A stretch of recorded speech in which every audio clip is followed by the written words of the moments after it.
up, everybody? Welcome to season 2 of Go On, I'm Listening.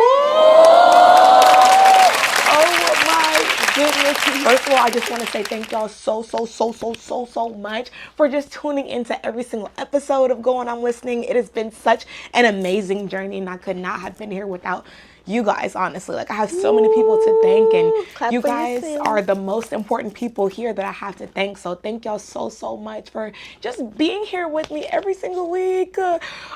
Season 2, we have so much in store for you guys, and I'm really excited to have my very first guest here. She's a repeat offender.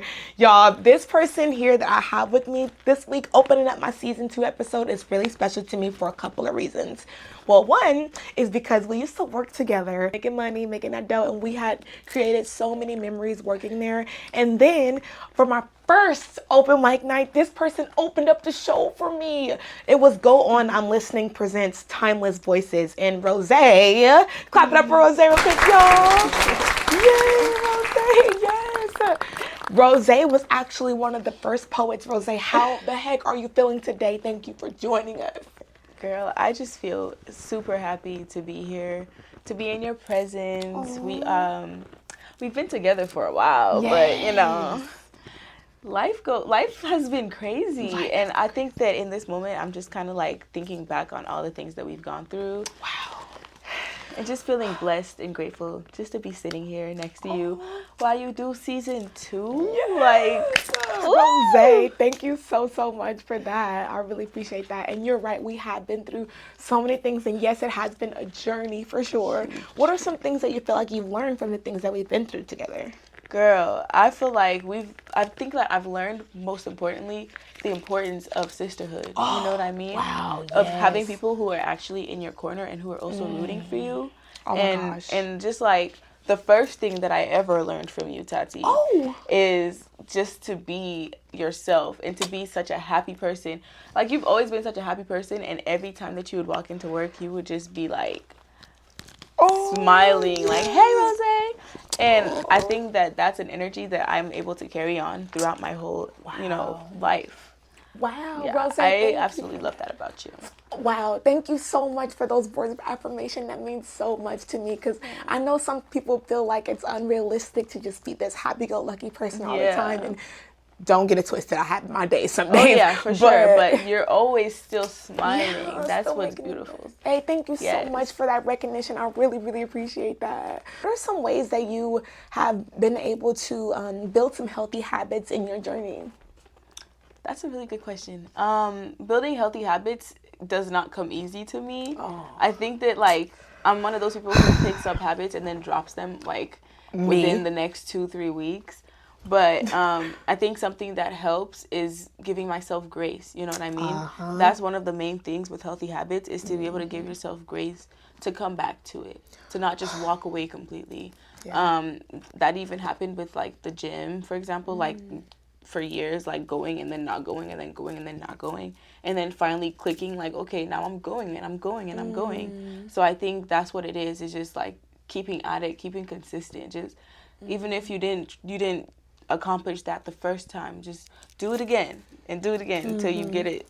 You know, because perseverance is the key to everything. Man, and there's so much power in not giving up. And I think a lot of people kind of take for granted how important it is to just keep going and trying other aspects of things that didn't work, and recognizing that what didn't work for a reason. Exactly. You know what I mean? And I love that you said that we need grace upon, ourselves and everything. But it's so hard sometimes to give yourself grace, because you be wanting to be like, you could do better, you could do better and stuff. And that self-sabotage kind of comes in, because it's like, all right, now I'm just going to not do nothing because I know you can't do, you know what I'm saying? You can't max out to your full capacity, you know? But it's really hard sometimes to actually talk to yourself nice, like, talk to me nice, you know what I mean? But it's really important to remember that we are the only ones who are in control of how we talk to ourselves. So if we're talking to ourselves in a way that's negative or a way that's diminishing to our efforts, we're never going to succeed, or we're never going to want to do it again. A word. You know, and it's really hard, but it's hard though. So what are some tips that you have, like, when you are remaining graceful to self?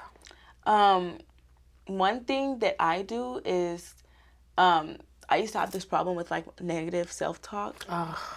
And that's, like, one of the main reasons why you can't give yourself grace is because in your mind you already don't give yourself grace. Exactly. You know what I mean? Something that I did to combat that was literally naming the voice inside my head that talked negative about myself. Like, I would name her, like, we don't hear you over here. Right. You don't exist. I'm not even listening to what you Exactly. say. And then another thing that's helped me is, like, treating yourself how you would treat your friends.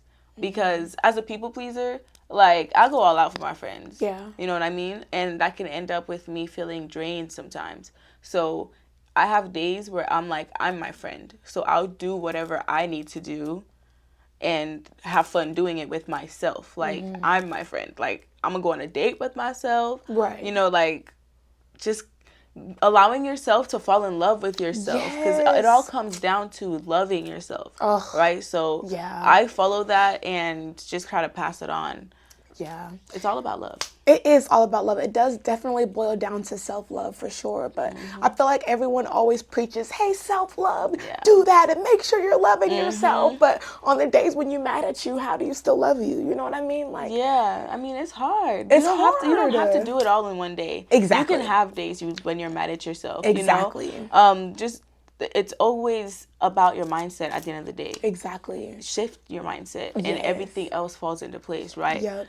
If nothing changes, nothing changes. Exactly. So all you have to do is change your mindset. Like, you could be mad, furious, but there's ways for you to construct your mind where you can think about something else and bring your mood up. You know what I mean? Like, there's always going to be something that can overpower anger, which is love. Of course. Just find something you can love on right then in that moment, and your anger will be gone. Yeah, that's all. Like, it's all love. Yeah, absolutely. You're right. And you're absolutely right. And I think that's where, like, self-acceptance comes in as well, too. And just really understanding and recognizing your limitations. You know what I'm saying? And I feel like that's something that I had to learn within self, too. Because I had to realize that I am in a relationship with myself. You know what I mean? Like, outside of everybody else, internally, it's me and me. So I had to really accept the fact that, okay, if you're going to be this weird, corny person, you need to own into it. Because Rose, it took me so long to just accept the fact that I am a cornball. And I love it, though. I love it, Rose. But everyone's like, this girl is so corny. And I'm like, well, my name is literally Taty, very corny Williams. You know what I mean? Yeah. So it's like, it's literally in the name. So I can't not be that. But so I would get mad at myself, like, why are you so corny? Why are you so corny? Stop it. But that self-acceptance and me shifting the way I talk to myself and recognizing that if you lean into your corniness, it could work out in your favor. And here I am with 1 million likes on Taty Loves Music because I'm corny. Yeah. You know what? Corny to some. You know what I mean? Yeah. So, yeah. I love that for you. Thank you. And I never thought you were corny. I think that it's real. Being called corny is just like people calling you, you're too real for them to digest. So they want to put you in a box that feels like, yeah, let me just label them as this because I don't understand what it is. And I mean, that's where you get like weirdos and all that stuff from. I think it's just people who are in a box that we don't see them for who they are, but make like an assumption. You know what I mean? Because we don't know how to accept them. And it's unfortunate, but it happens. And all we have to do, or those people have to do, is change their perception. You know what I mean? Because at the end of the day, everyone is living a different life. You don't know what this person has experienced. That's true. And you don't know what's going to happen. So for you to sit there and judge somebody off how they're acting because you would never act like that because you don't understand is corny. That's corny. Signed and sealed by Rose. Okay? Yeah, let's get that straight. Okay, right. Have you ever had any moments with yourself when it came to like self-acceptance? Of course. What were those moments like? Girl, growing up a dark-skinned black girl in fucking Congress. Girl. It never stops, you know? Like, you will constantly have to fight to love yourself. Wow. So I think that's something that I had to learn really young. But honestly, it wasn't until I moved to America where I learned even about like disliking myself. You know what I mean? Like, I was a very confident young child. Period. So I feel like as you grow up, people around you, the voices that you hear, that voice that eventually starts to tell you all these negative things about yourself, that voice is constructed by the people around you who say these things. So I think that, you know, you grow up all pure and happy and knowing yourself. Yep. And you have to fight to keep that. And I think adulthood is literally the fight to keep that alive. Wow. And yeah, so I've experienced, you know, all types of you know, questioning myself and not accepting myself. And I think that those moments only made me stronger when I came back to, you know, myself, because nobody can really tell me anything that I don't already know about myself. Oh, talk about it, and sister. Nobody can, like, What? It's like nobody has lived your life. You know Clock what it. I mean? Clock it. For real Listen, though. it's terrible to, like, feel like you can't accept yourself and to feel like nobody understands you. Yeah. And you don't even understand yourself. And it takes a lot of work. It really does. Like, I had to go into isolation because I relied very heavily on my friendships so that I wouldn't, like, accept what, you know, what was going on or what I was going through, or, you know, whatever the case may be. So isolating myself definitely pulled me through and showed me, like, a new side of life, like, that I never would have thought, you know what I mean? Right. And helped me see, like, a different perspective. And that's another thing too. If the area or the environment that you're in is making you doubt who you are, Wow. making you doubt yourself, making you feel like you aren't exceptional, change the environment, because that's not where you belong. There's always going to be a place where you belong. Yeah, that's Point very blank, true. period. That's very, very, very true. There is always a place where you belong and you can thrive and be yourself. Exactly. I definitely, when I say definitely have experienced that, definitely have experienced that. And your body can feel it. Yeah. Like, your body can feel that this is not right. So anything that you do will never work. Yeah. It will never work, and you'll just always have that feeling that's like, I stayed from friendships where I should have been left, and they should have been left me. Like, we should not have been going through that with each other. You know what I'm saying? Like, but we were so caught up and, like, stuck. But really, accepting also comes with letting go. And I feel like that is, like, something that is a really hard pill to swallow sometimes, because letting go means that whatever you think it is up here, like, it doesn't matter. And that is something that's hard to accept as well. Do you feel like you have struggles sometimes, like, accepting that reality isn't, or what you want reality to be sometimes isn't always that? Baby, I'm a Scorpio. I'm delusional. Oh, me? Is she talking to me because she's talking to me? Because what I say goes. Like, yeah. And I'm like, real life, what I say goes. Like, we will do the work to make it fit until it doesn't fit anymore. And then we bounce. Yeah. But the acceptance of something that we've worked on just vanishing, it's very hard for us. Yes. Yes. I'm very much like a fighter for, like, the people I love and all that stuff. Like, we gon' fight for, like, the love. You feel me? But I think that eventually you and your ego, like your soul, your body, your heart, just you as a whole, you're able to detach from that and just move on. You know what I mean? Because heaven knows there's been times where, like, I've gone through something terrible and I've, like, continued to keep attached to this person, you know, just because something. I don't know what it is. Something. But at the end of the day, I think I said that right. At the end of the day. Yes. The day gonna end. The day gonna end. Real life. No, but at the end of the day, there's something in me that's literally, like, keeping me there. Oh, I know. And when I want to move on, I can't, right? Oh, and I know. As I've grown into myself, Yeah. I've realized, like, a person could do me wrong now, and I might, you know, stalk your Instagram for, like, another 2-3 weeks or something, you feel me, just to see what's up. Yeah. But after that, like, I'm done. Like, right. You never gonna hear from me again. And I think, and I might not even think about you unless somebody brings up something that pertains to you, or, you know, I might remind me of what happened. Yeah. But even then, like, out of sight, out of mind. Yeah, wow. And I think that it just takes a lot of growth. Like, once you start to learn your worth, like, the things that, you know, happened to you before, the things that traumatized you, they kind of, like, they shift, and you don't think about how bad they were anymore. You think about where you are in now. Yeah, know that's what I mean? true. That's very true. You have to be able to shift that. Yeah, that's very true. But Rose, like, I feel like sometimes, going back to what you said about attachment issues, it's so hard to like have that conversation with yourself, like, why am I so attached to this person, and why am I not understanding the lesson, like, you know what I mean? Like, I feel like for me, navigating like that, I have attachment issues, and understanding that when someone treats me wrong, like, that's telling me everything I need to know about how they feel about me. And that, to me, that makes me so sad, because I'm like, why would you, sorry, babe. I'm like, why would you feel this way about me when I love you? And that's when I start hurting my own heart, because I'm like, I just said what I wanted them to say to me.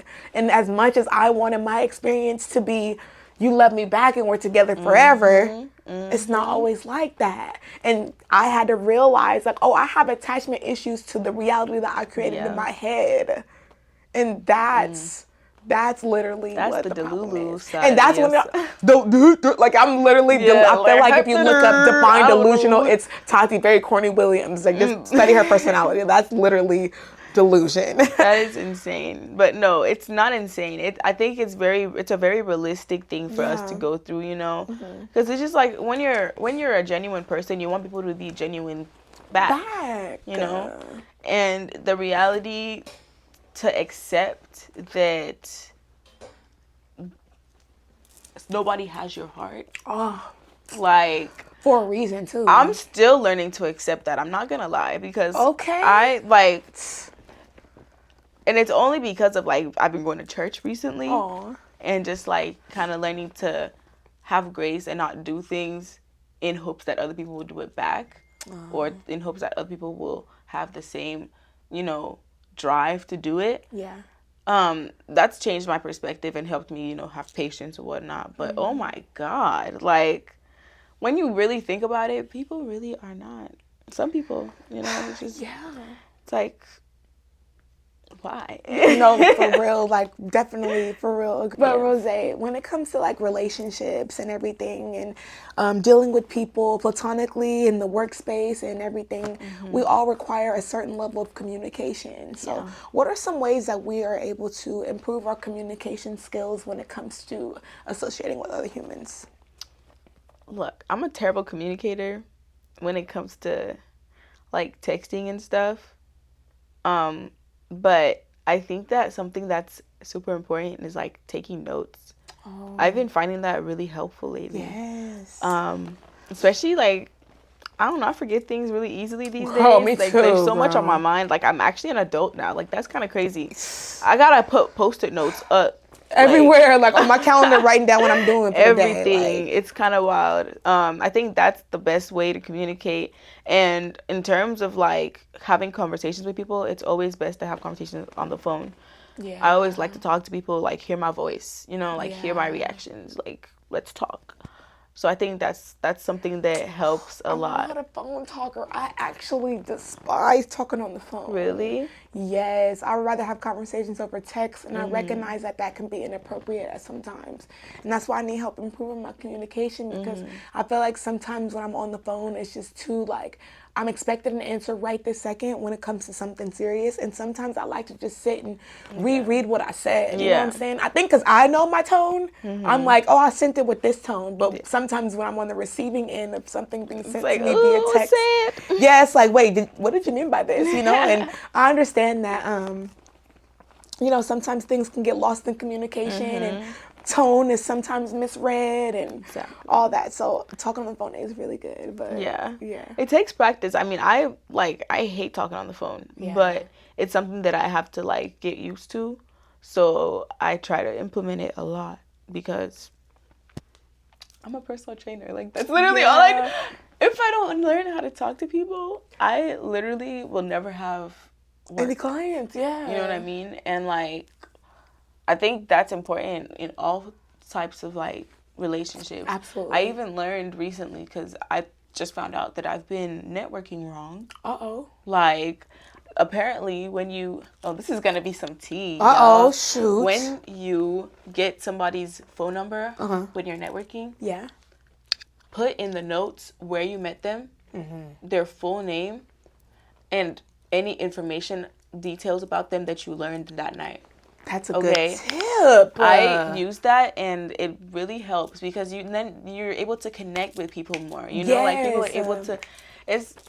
And they can tell that you feel like they're putting effort into their, you know, like you know them, like you're actually, you know, like relate, like you could relate to them, and like you're actually a business person or whatever you do. You know, I think it shows that you actually care. Exactly. And I think that's what's more important, is to show that, because anybody could, you know, run a marketing scheme, run a sales, you know, talk or whatever, but to actually care about the person.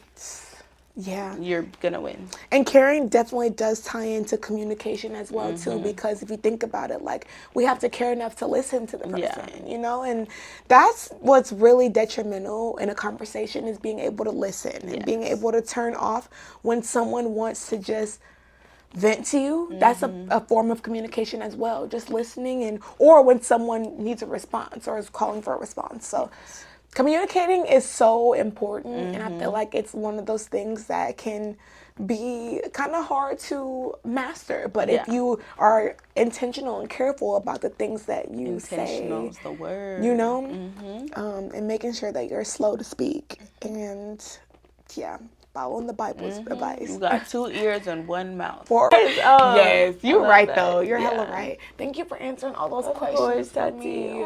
I really appreciate that. Because girl, you just gotta follow your own path. That's all it is at the end of the day. Don't listen to that's just outside noise. That's distraction. And wow, Rose, thank you for that, for real. Of course. I'm so happy that you were able to get some clarity too. Yes, I really appreciate it. I feel all warm and fuzzy. Oh, yeah, I'm feeling all warm and fuzzy. I know you got all dressed up for the club, waiting on Nick.